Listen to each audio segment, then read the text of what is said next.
economic destruction is often a self-inflicted process, occurring when a state chooses to mint its own demise through the lens of systemic greed.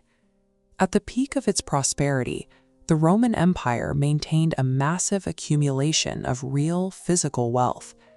In 211 BC, the Roman treasury introduced the silver denarius. It was standardized at 4.5 grams of nearly pure silver. This weight made the denarius the foundational tool for Mediterranean trade. For centuries, the coin's predictable value allowed merchants to move goods across thousands of miles with total confidence in the medium of exchange. The empire's power was tethered to the unshakable metallurgical integrity of its currency, a foundation as critical to Roman dominance as the legions themselves. That foundation cracked in 235 AD. Deep in a military encampment, Roman legionaries turned on Emperor Severus Alexander and assassinated him. His murder initiated the crisis of the 3rd century. Over the following 33 years, a succession of 14 Barracks Emperors seized the throne through force, each relying on the personal loyalty of the soldiers who elevated them. These military commanders faced a constant financial burden. They had to buy the ongoing support of their massive armies through aggressive bonuses and pay raises. Without a functioning tax base to fund these expenditures, the usurpers began a systematic debasement of the currency. They diluted the precious metal in Roman coins to stretch the treasury's reach. This attempt to buy short-term loyalty with degraded metal ignited a hyperinflationary spiral, leaving the Roman economy in systemic chaos for decades.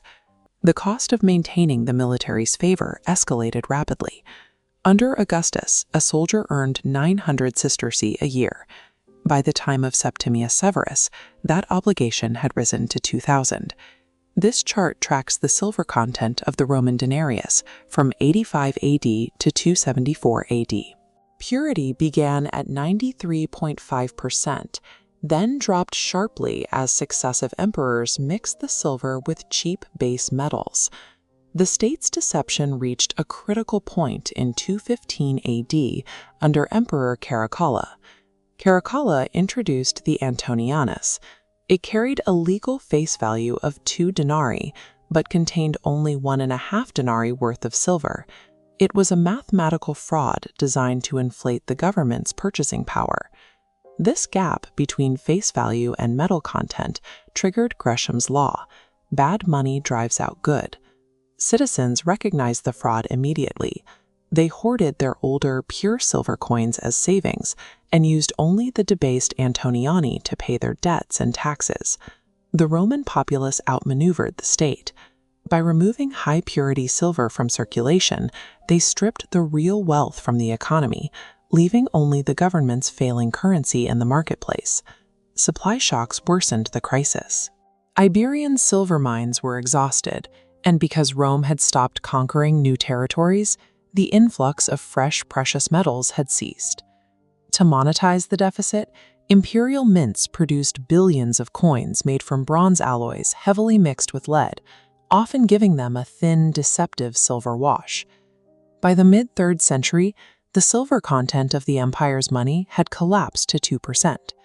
The macroeconomic result was a total loss of public confidence in the currency. In response, sellers demanded increasingly high premiums to accept the state's debased metal. Government operations disintegrated.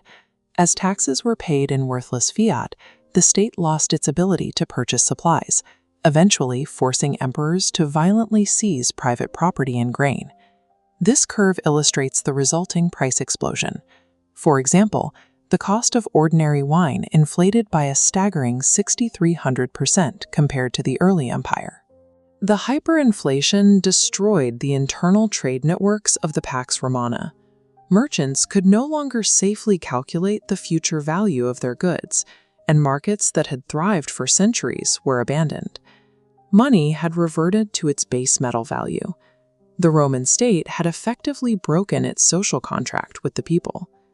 In 274 AD, Emperor Aurelian issued a new coin with 5% silver to restore confidence. It was a desperate attempt to create a floor for the currency's value. Diocletian later expanded this state control by establishing the tetrarchy, a system dividing the empire among 4 rulers to enforce centralized authority. In 293 AD, Diocletian reorganized the coinage entirely, minting high-quality gold solidi and silver argentei to replace the worthless debased pieces. These are the Diocletian values.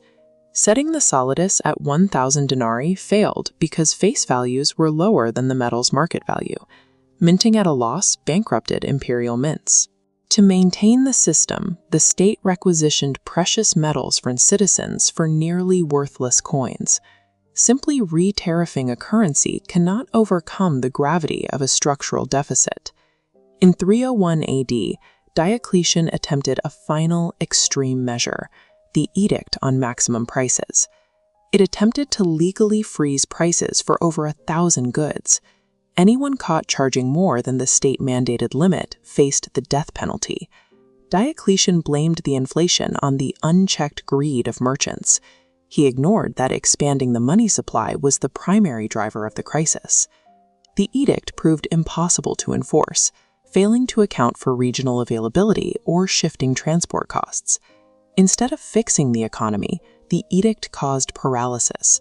Goods disappeared into violent black markets, hoarding became rampant, and working-class wages were suppressed. Stability was restored years later through Constantine's gold reforms and a new economic reality. The 3rd century demonstrates that military might cannot protect an empire that destroys its currency.